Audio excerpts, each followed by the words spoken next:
नमस्कार। इस कक्षा में हम लोग समझेंगे औषधियों का संग्रहण करके रखें।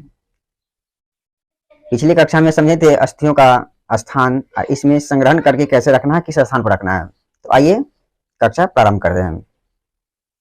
एक ही औषधि स्थान और जलवायु की वजह से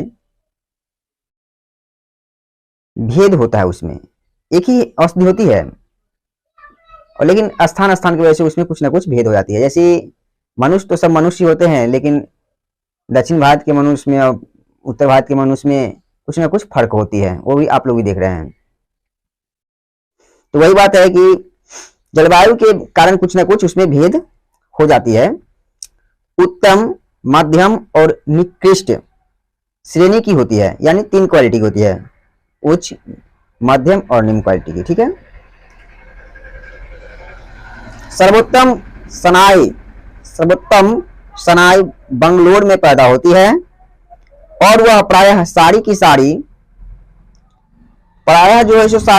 औषधियां यूरोप भेज दी जाती है निर्माण के लिए। किसके निर्माण के लिए? औषधि निर्माण के लिए। किस क्वालिटी की? तो सबसे अच्छे गुण वाली जो होती है, उच्च श्रेणी वाली जो होती है, उसको सबको यूरोप में भेज दी जाती है, विदेशों में भेज दी जाती है। क्यों भेज दी जाती है? तो अधिक रुपए कमाने की वजह से। जबकि भारत के बाजारों में मध्यम श्रेणी की भी सनाई नहीं मिल पाती है। किस श्रेणी की मिलती है? तो निकृष्ट कोटि की जो है मिल पाती है। तो फिर लोग क्या कहते हैं कि आयुर्वेदिक दवाएं अच्छे होते ही नहीं है ना। होंगे भी भाई कैसे? आपने तो उच्च कोटि की जो औषधियां विदेशों को बेच दी है, आपके यहाँ बचा है क्या? मध्यम कोटि की भी नहीं रही है, निम्न कोटि की रही है ना। तो निम्न कोटि में क्या होगा? ऐसा नहीं करना है। हाँ, निर्यात करिए, अपने लिए बचा के पहले रख लीजिए और जो बचे उसको निर्यात कीजिए, है ना। पहले स्वयं स्वच्छ रहिए ना, स्वस्थ रहिए ना। कहते हैं जब निकृष्ट श्रेणी का वनस्पति डाली जाए तो उत्तम दवा कैसे बन सकती है। जब नीचे क्वालिटी की जो है दवा औषधि डालेंगे तो दवा बनेगा ही नहीं, निम्न क्वालिटी की बनेगा, तो उतना असर कैसे करेगा। इसलिए उच्च क्वालिटी का, अच्छे उच्च गुण वाली जो है श्रेणी की रखिए। तो भारतीय चिकित्सक को उच्च क्वालिटी का मिल नहीं पाता, उच्च श्रेणी वाला मिल नहीं पाता है, तो भारतीय चिकित्सक क्या करेगा? मजबूर है। तो भारतीय चिकित्सक को स्वयं जाकर के उसको एकत्रित करना पड़ता है। अतः औषधि संग्रह करते समय उच्च श्रेणी की ही वनस्पति संग्रह करनी चाहिए, और जब भी औषधि का संग्रहण करे तो उच्च श्रेणी का ही करे, न मध्य श्रेणी का करे और न निम्न श्रेणी का करे। हो सके तो मध्य श्रेणी को और निम्न श्रेणी को जो है निर्यात किया कीजिए विदेश में, है ना, और उच्च श्रेणी को खुद रखिए। ये हुआ बुद्धिमानी। तो आप करते क्या है, उच्च श्रेणी का निर्यात कर देते हैं, मध्यम श्रेणी का, निम्न श्रेणी का जो है निकृष्ट श्रेणी का रख लेते हैं। ऐसा नहीं करिए, चालाकी करिए, है ना।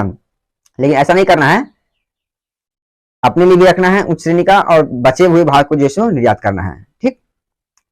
आयुर्वेद की वनस्पति संग्रह करके रखने की प्रणाली जो वर्तमान समय में है वह दोषपूर्ण है। अभी जो रखने की रख रखाव की व्यवस्था है वो बहुत ही दुर्व्यवस्था है, ठीक ढंग से रखा रखाव नहीं किया जा रहा है। हम देखते हैं कि वनस्पति के बड़े बड़े स्टॉकिस्ट व्यापारी वनस्पतियों को बोरे में भर भर कर जहां तहां रख देता है ना। जहां तहां नहीं रखना है, स्वच्छ और साफ बोरा रखना है।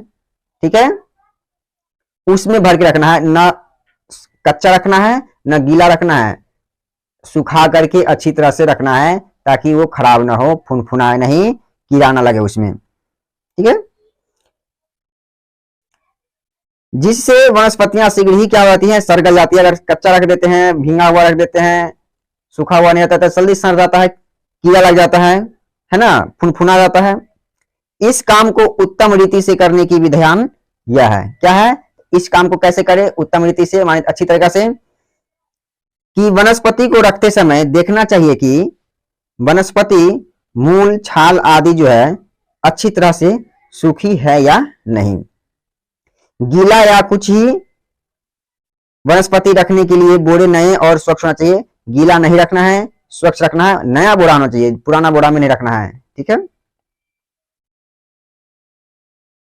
इनमें भरकर अच्छे स्थान में इन्हें रखना चाहिए और उनमें भर के अच्छे स्थान में रखना चाहिए, जहां तहां नहीं रख देना चाहिए। पिछले वीडियो में आप लोगों को बताए थे कहाँ रखना है, किस जगह पर रखना है। सो बंगाल, असम आदि अनूप देशों के गोदाम की फर्श जमीन पक्की सीमेंट से बनी होनी चाहिए, ठीक है ना। वहां की जमीन पक्की सीमेंट की बनी होनी चाहिए और उसमें रखना होना चाहिए।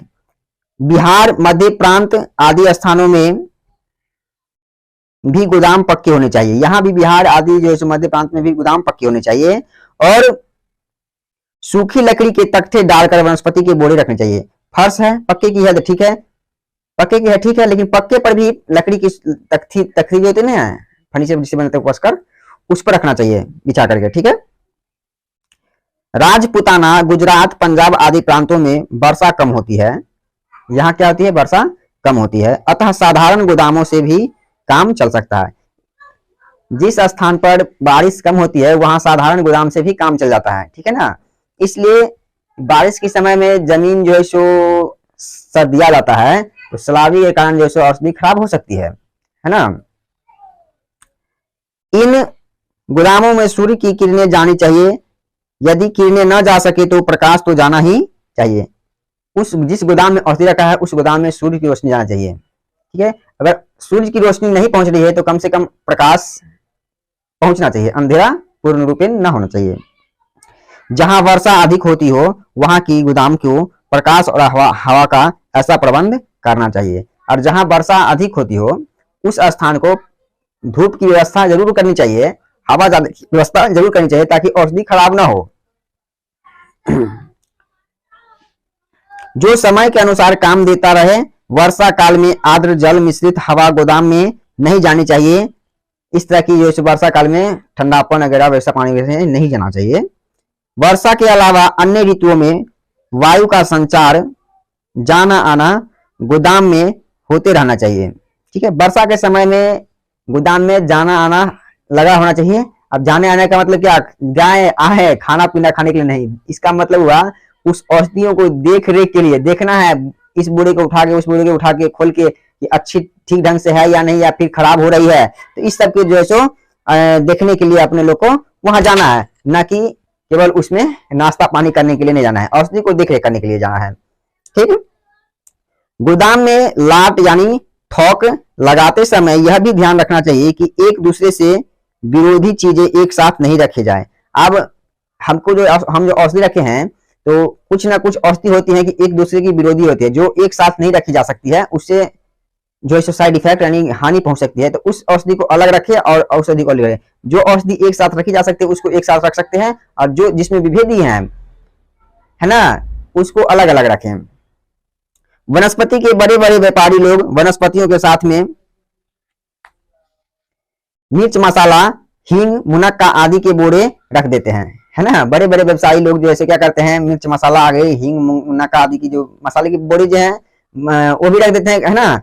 क्या जगह की कमी होने के कारण कि चलो खाली है तो रख देते हैं, ऐसा जिससे वनस्पतियों के मौलिक गुण नष्ट हो जाते हैं। ऐसा नहीं करना है कि जहां औषधि रखा हुआ है उसमें और दूसरा कुछ जो वस्तु उसमें भर के रखे, इससे क्या होती है औषधि की जो गुण होती है वो नष्ट हो जाती है। तो उसको केवल औषधियालय में, औषधि के गोदाम में केवल औषधि ही रखे, अन्यथा कुछ न रखे। सावधानी पूर्वक रखी हुई वनस्पतियां अधिक समय तक अच्छी बनी रहती है, और जो वनस्पति अच्छी तरह से रखी जाती है, सुरक्षित रखी जाती है, सावधानी से रखी जाती है, उसकी गुण जो है अधिक लंबे समय तक होती है, वो जल्दी नष्ट नहीं होता है। वनस्पतियों को काम में लाते समय इस बात का ध्यान रखना चाहिए कि पहले रखी हुई वनस्पति पहले काम में ली जाए, और बाद की बाद में जो इस बात का ध्यान रखना चाहिए, पहले लाई हुई वनस्पति जो है, जो पहले लाए थे, है ना, उसको पहले उपयोग कर लें, और जो बाद में लाए हैं उसको बाद में उपयोग करेंगे। क्योंकि इसलिए कि जो पहले लाए थे अगर उसका उपयोग नहीं करेंगे तो खराब हो जाएगा, है ना। इसलिए उसका उपयोग पहले करना है और नए वाले को बाद में करना है, पुराना खत्म हो जाएगा तब नया करना है ना, ऐसा करना है।